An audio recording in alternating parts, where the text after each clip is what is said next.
Okay, so day 34, I think what happened and yesterday and the past couple days is, I confess I had a couple of vitamins actually. I had a couple of vitamins to kind of just hedge myself against, the white blood cell count just being not where it's supposed to be. So I had this ancient zinc, something along those lines. I think there were, some probiotics hidden inside of it, as well as this B12 complex, which I believe had an organic rice compound inside. And I think what happened there is it kicked me out of ketosis, and as a result, my body freaked out for a couple days because I wasn't losing weight for maybe 3 or 4 days. It just was hanging out at 165.4, 165.4, 165.4.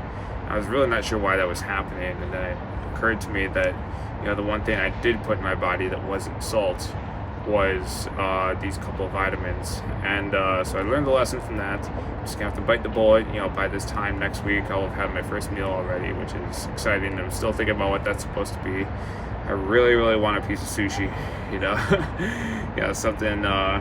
something like that with just a depth of flavor, some tuna with just like some acidity from the rice and some soy. That would be pretty dope.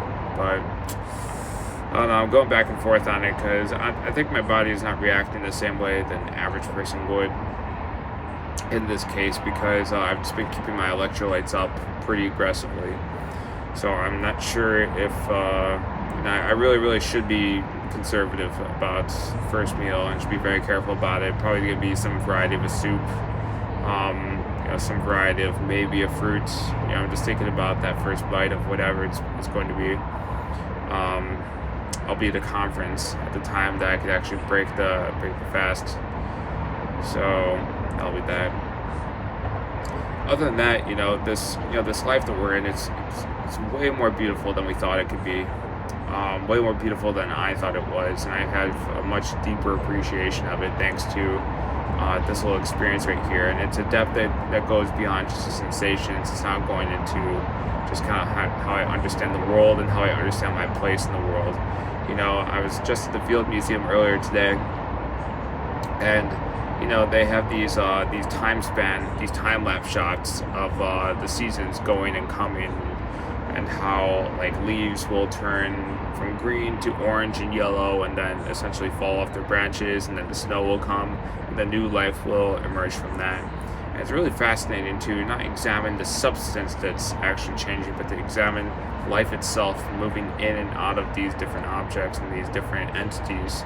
And when you could get to that place where you're seeing the life source moving in and out of things, and you could see how the world and how the cycle of energy happens, whether you're an insect or if you're exist in a microbiome or if you exist in the greater ecological environment. No matter what it is, they all seem to follow the same patterns of the cycle of life and death. So it's really important here, especially if you're someone that's looking to have a particular result, or to be able to give your gifts properly and to be able to be rewarded for doing so. You do have to find yourself in the right environments, and like a seed doesn't have to think too much about growing into, say, an apple tree. If it's an apple seed, it doesn't have to think too much about growing into an apple tree. It just does, and it produces as many apples as it could possibly go and produce.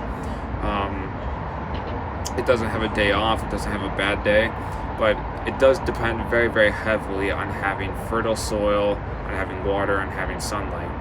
Now, humans are kind of the similar way, is that as long as we're put in a good environment, or you find yourself, you put yourself in a good environment where you're able to go and do these things, you still have choice. You still have the choice of maybe I want to produce 50 apples today, maybe 25. If you take choice out of the equation, then you can find yourself in a pocket of the environment where the inflow into you and the outflow from you does result in the type of results you're looking for in life. I think that's pretty cool. I think it's pretty cool that we can go do that, and it's just a matter of finding that right environment.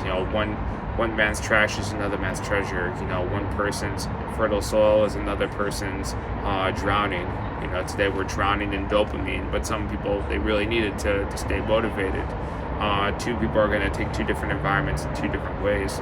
So be very mindful about the environment that you're in, and find a spot where you're really able to use your gifts. I just mentioned yesterday, finding the thing that you're good at, why it's important you find the thing that you're good at, the thing that you like doing, and the thing that can make you money, and ideally the most money. And you would choose the most money because you're helping the most people, or at least you're, by consequence of helping some very, very rich people, you're helping a lot more people down the line somewhere. You can agree or disagree with that, but you might as well find the thing that can make you the most money in the first place, because that is likely going to be the thing where you're actually giving your gift the best way that you can.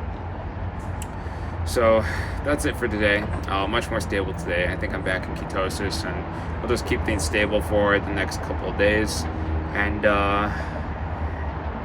yeah, that's pretty much it. I'm going to try to speed run the Jordan Peterson biblical series over the next few days, just see if that unlocks any other insights. But that's it. This is the fast. It's not nearly as difficult as everyone paints it out to be. I can tell a story and make it look like it's it's extremely hard.